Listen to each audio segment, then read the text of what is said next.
المرجو منكم دعمنا بالضغط على زر لايك، فهذا يسعدنا كثيرا ويحفزنا لتقديم الأفضل دائما، وشكرا لكم. السلام عليكم، مرحبا بكم في هذا الفيديو الجديد. في اي برنامج تشوف فيه شي جزائري عاد تفرج راه تعيش بعضح. واحد الجزائري سولوا على اتحاد العاصمه اللي فاز بالكونفدراليه الافريقيه، قال لهم حيت الدوري الجزائري قوي. ودي جاب الدوري الجزائري الهضره، راه سولنا على الاتحاد العاصمه اللي فاز بالكونفدراليه، لا سكوتش الدوري الجزائري قوي وكذا، بحال زعما حنا عايشين في شي عالم اخر ما فراسناش الدوري الجزائري كيف داير. يا ودي دابا خليني انا هنا وسير طلع على الترتيب ديال الدوري الجزائري. كاين اللي لعب 12 مباراة، كاين اللي لعب 11 مباراة، كاين اللي لعب 7 المباريات، كاين اللي لعب 8، كاين اللي لعب 9. الدوري مخربق، الترتيب مخربق. تخيل من المركز الثاني للمركز 12 بيناتهم 3 نقاط. علاش؟ لان الاغلبيه ما لعبش المباريات. من المركز الثاني للمركز 12 بيناتهم 3 نقاط. دابا هذا دوري. اش عندك في الشواري كنحرط فويلات للدراري. السؤال في خنشله هو كيجاوب في الشلف. واش بك كيمجد في الدوري الجزائري وفعلنا وعندنا فريق قوي وفاز بالكونفدراليه ودار وفعل وطلع وهبط. محمد المغودي بقى كيتصنت التاجات والنوبه، قال له حبيبي نكونوا شويه موضوعيين، دوك الالقاب اللي فزتوا بهم بالنسبه للمغرب راه شي حاجه عاديه. قبل من هاد السنه اللي فزتوا بها نتوما، نهضه بركان فاز بنفس الالقاب اللي فزتوا بها نتوما، فاز بالكونفدراليه وبالسوبر الافريقي، وتعاملنا معاه في المغرب عادي. زعما نهضه بركان كنتعاملوا معاه في الدوري عادي، ما كانش هاد التطبيل اللي كنسمعوه منكم نتوما، عادي جدا. ونزيدك السوبر لعبوا مع الوداد البيضاوي. تخيل السوبر الافريقي بجوج انديه مغربيه، وقال ما عمرها دارت هذه في افريقيا، لان الوداد كانت رابحه عصبه الابطال. ونزيدك حاجه اخرى، قبل منها غير بسنتين الرجاء البيضاوي فاز بنفس الالقاب اللي فزتوا بها نتوما، الكونفدراليه والسوبر. ضرب الترجي التونسي في العز ديال القوه ديالو بالبلايلي ديالكم بكلش، وعادي جدا بحال ما كاينه، بحال الرجاء ما دات والو، زعما عادي. وفي الموسم اللي من مورا عاوتاني عاودت نفس الكره، ربحات الكونفدراليه ومشات لعبات السوبر مع الاهلي المصري، كانت رابحه حتى لدقيقه 88. تهاون ديال بعض اللاعبين هو اللي ضيع ذاك اللقب الافريقي الرجاء البيضاوي، وعادي. ومن وراها دات البطوله العربيه، الوداد دات تشامبيونز ليغ، وعادي يا صاحبي. الانديه المغربيه اللهم بارك في كل عام كاين الالقاب وكاين الحضور، حتى على مستوى النساء في الشامبيونز ليغ الجيش ديما محيحه، ديما فايزه بالالقاب، عادي يا صاحبي. هادشي في المغرب، ولكن في بلاد الحرمان راه ابسط حاجه كتولي اللهم بارك.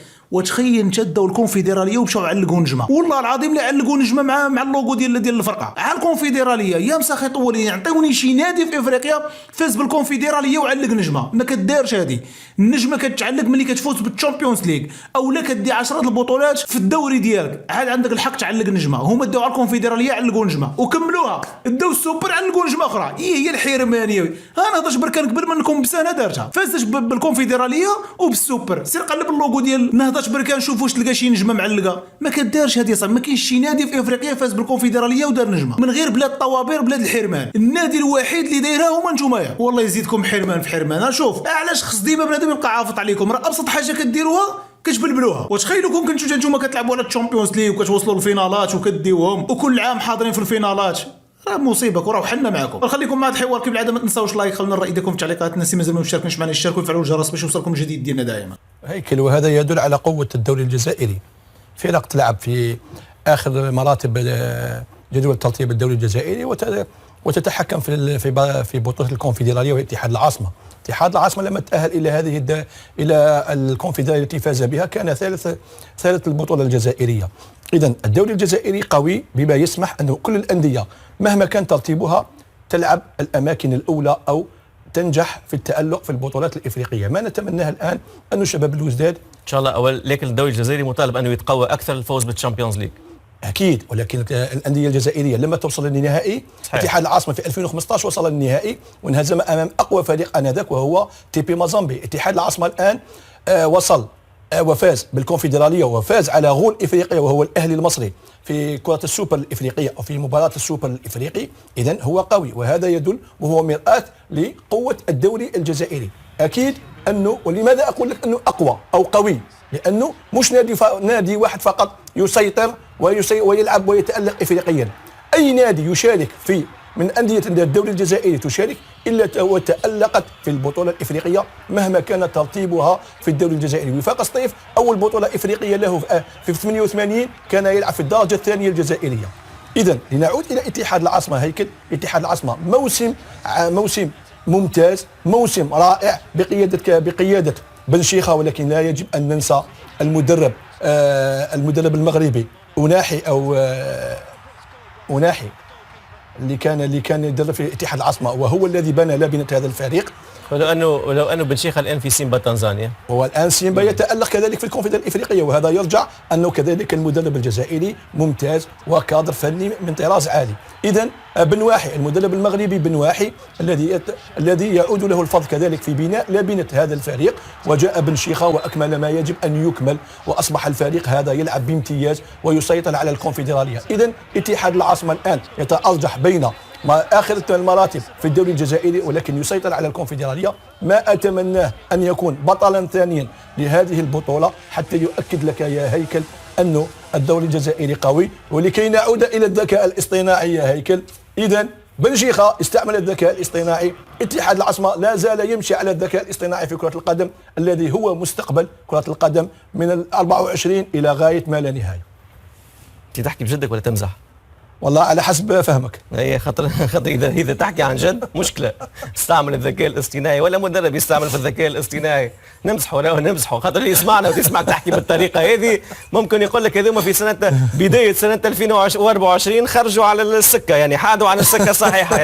يعني نمشي مباشره للوداد، نمشي للوداد باعتبار الوداد ايضا تالق في السوبر ليج الافريقيه. نعرف جيدا السوبر ليج الافريقيه بطوله مستحدثه في افريقيا، امتيازات ماديه كبيره، والوداد الحقيقة قدم أفضل مردود عربي في هذه البطولة وتمكن من الوصول للدور النهائي. تحدثنا كثيرا عن الوداد، ما يهمنا الآن هو وضعية الحالية للوداد المغربي، تحدثنا فيها أيضا الأسبوع الماضي. من الأسبوع الماضي إلى هذا الأسبوع دائما هناك تطورات جديدة باعتبار الوضعية الإدارية للوداد المغربي ليست وضعية مستقرة بالمرة. مباشرة أستاذ محمد الميغودي، الآن ممكن كيف تصف الوضعية الحالية للوداد؟ لأنه أعتقد أنه بالإضافة إلى المشاكل على المستوى الإفريقي للوداد حتى على المستوى المحلي أصبحت هناك مشاكل واضحة للوداد المغربي ومشاكل واضحة للعيان. الآن كيف سيتصرف الوداد؟ ما هي ممكن الحلول؟ لأن تحدثنا عن الحلول المستقبلية، الآن تقريبا بعد مدة زمنية معينة بدأت تتضح الصورة إن صح التعبير. لأني أنا لا أعلم أستاذ محمد الميغودي من وحي اللحظة، تعرف مشاركة الوداد أيضا في كأس العالم للأندية سنة 2025 ممكن تجعلها أيضا مطمح ومطمع عديد الأسماء باعتبار الأموال الضخمة التي ستضخ بمناسبة هذه المشاركة.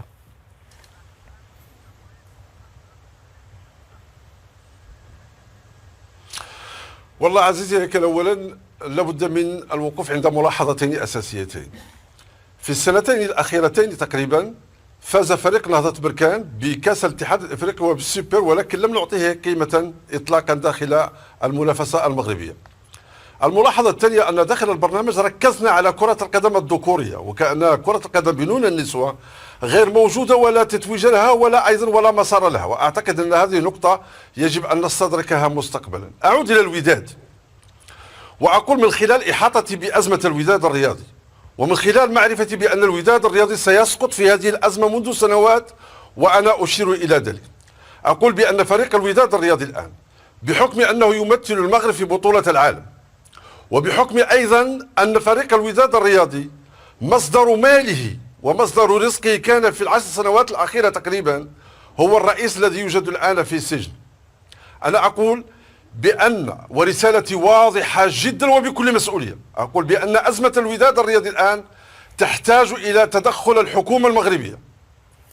لا أقول لا منخرط الوداد ولا جمهور الوداد ولا رؤساء السابقين للوداد ولا لاعبين الوداد. صحيح أن كل هذه الفعاليات بإمكانها أن تعطي إضافة للوداد الرياضي وأن تدعم على الأقل بمساندتها وبحضورها أيضا في اللقاءات، ولكن أزمة الوداد الآن تحتاج إلى تدخل حكومي كما تدخلت في أزمات أندية أخرى لا داعي لذكرها. وأقول أيضا أن أزمات الوداد الرياضي الآن أصبحت أيضا مسؤولية أخرى أمام رئيس الجامعة الملكية المغربية لكرة القدم فوزي القجاع، كما تدخل في أزمة أندية أخرى أيضا لا داعي لذكرها بعيدا عن الحساسية. أزمة الوداد الرياضي الآن عميقة جدا، قيمة النزاعات كبيرة وكبيرة جدا، الديون من مختلف المشارب في مختلف التدخلات داخل فريق الوداد الرياضي كثيرة وكثيرة جدا، وأنا أقول لا بديل عن التدخل الحكومي، وهي رسالتي واضحة إلى الحكومة المغربية. وإن كان أقولها أيضا وبشجاعة، لأن نحن في بلد ديمقراطي نقول كل شيء، أن الآن باستثناء الفتح، الجيش ونهضة بركان، أقول كل الأندية الوطنية تعيش أزمة مالية، وهذه الأزمة المالية انعكست سلبا على مستواها وانعكست سلبا على مستوى البطولة الوطنية. وأقول أيضا حان الوقت لتدخل الحكومة المغربية. مخطئ من يعتقد بأن أزمة الوداد الرياضي عابرة، ومخطئ من يقول بأن أزمة الوداد الرياضي سهلة للتجاوز، ولكن الحقيقة أن أزمة الوداد الرياضي عميقة وعميقة جدا، ولولا وإن لم تتدخل الحكومة وإن لم يتحمل أيضا فوز القجع عبئا آخر وإن كان غير مسؤولا عنه، أعتقد أن الوداد لن يبقى ذلك الوداد الذي يمثل كرة القدم الوطنية.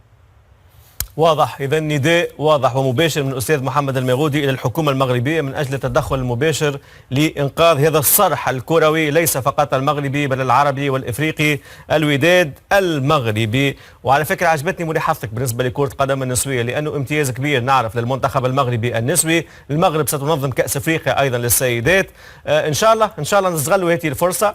ونداء أستاذ محمد المغودي أيضا، ونسلطوا الضوء على كأس أفريقيا للسيدات. نعرف المغرب تشارك، تونس لها ايضا منتخب جيد الحقيقه ستشارك في هذه الكاس الافريقيه، يعني عديد المنتخبات، وان شاء الله نتمتع بكاس افريقيا ممتازه، لانه الحقيقه المنتخبات النسويه شاهدنا المنتخب المغربي في اخر كاس عالم بدات تتغير، بدات تتطور، وان شاء الله نعطيها حقها في برنامج الكره العربيه في اطار ايضا المساواه. نعرف يعني احنا اكثر مع الاسف اكثر نمشيو مع الذكور، نمشيو مع كره القدم عادي، اما فرصة على الأقل، فرصة نستغلوا الذكاء الاصطناعي بالنسبة للإناث، فرصة يعطيوا رأيهم أيضا في السيدات وفي الإناث.